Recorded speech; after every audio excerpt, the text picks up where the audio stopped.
Hey guys, Becker here. Today on Coronavirus Music School, we're going to be talking about chord symbols and seventh chords. This is a topic that anybody, any rhythm section player, any chording instrument or bass player, it's really to your advantage to get good at reading these things at sight, and that allows you to play not this song or that song, but any song that anybody puts a chord sheet in front of you, which is a very useful skill. We'll start with the seventh chords that naturally occur in the major scale. And so those will be the major seventh, the minor seventh, the dominant seventh, and what is called half diminished. This last type of chord is sometimes called a minor 7 flat 5, principally in jazz circles, but same chord. So the major 7 chord has a root and a major third and a perfect fifth and a major 7th. So this is C major 7. Admittedly, the naming of these is a little confusing, that they're all named something 7, but that's just in reference to the 7th interval. A C7 is this chord right here, has a root and a major third and a perfect fifth and a minor 7th. That's C7.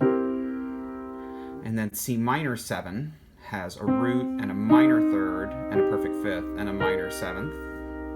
Very common chord right there.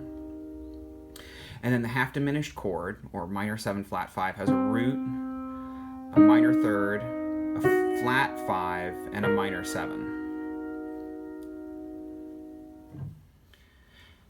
And even if we choose a different root for the chord, say F, right?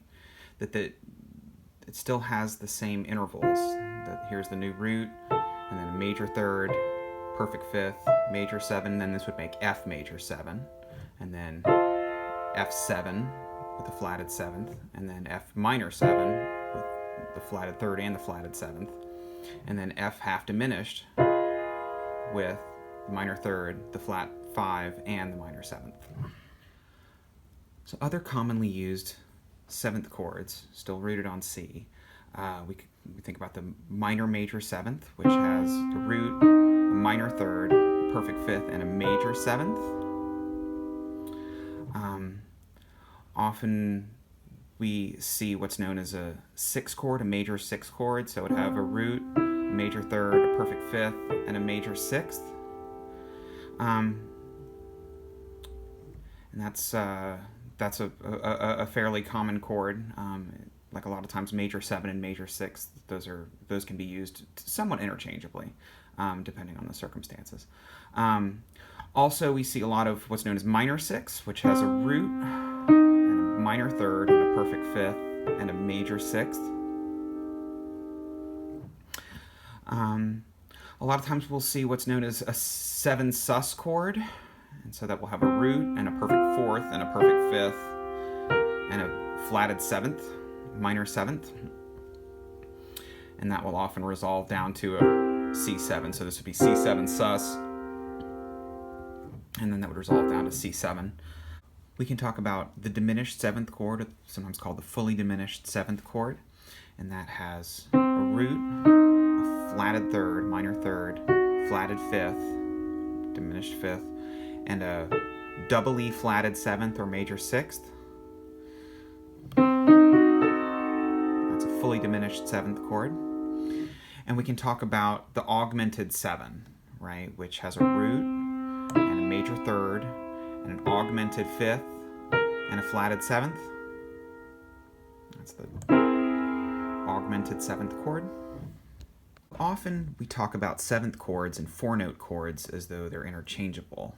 But when we start talking about 4 notes, the sort of traditional triadic model of how harmony works, it gets a little upended. So here are some chords that occur commonly but we don't think of as 7th chords, these 4-note chords that occur commonly that we don't generally think of as 7th chords. The first one that we run into a fair amount is what's called 2 or major 2. So here is C major 2. And it includes the root, the major 2nd, the major 3rd, and the perfect 5th. A minor 2 has a root, a a major second, a minor third, and a perfect fifth. And these are not to be confused with the sus triad, where it has a root and a perfect fourth and a perfect fifth, or sus2, which has this chord, which has a root and a major second and a perfect fifth.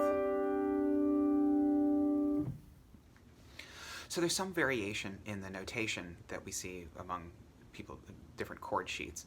Sometimes they will write a triangle for major. So instead of major 7, it would just have a triangle and then a 7 after it, but it means the same thing.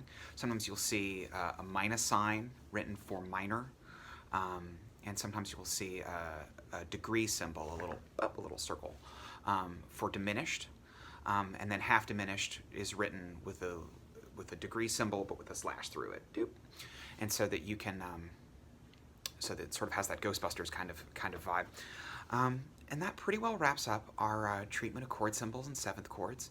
And that it's really basically that simple, except for the fact that you have to be able to build these things at some for all of these symbols. A lot of times you will see, a dominance, a seventh chord with a flat 9 or with various extensions, and we'll deal with that in a future video. But for the time being, you can always, as a chording player, you can leave out the extension and okay. If it says, E7 flat 9, just play an E7, and that'll get you there in most cases. Anywho, stay safe out there, everybody. Cocoon your elders, and I'll see you next time.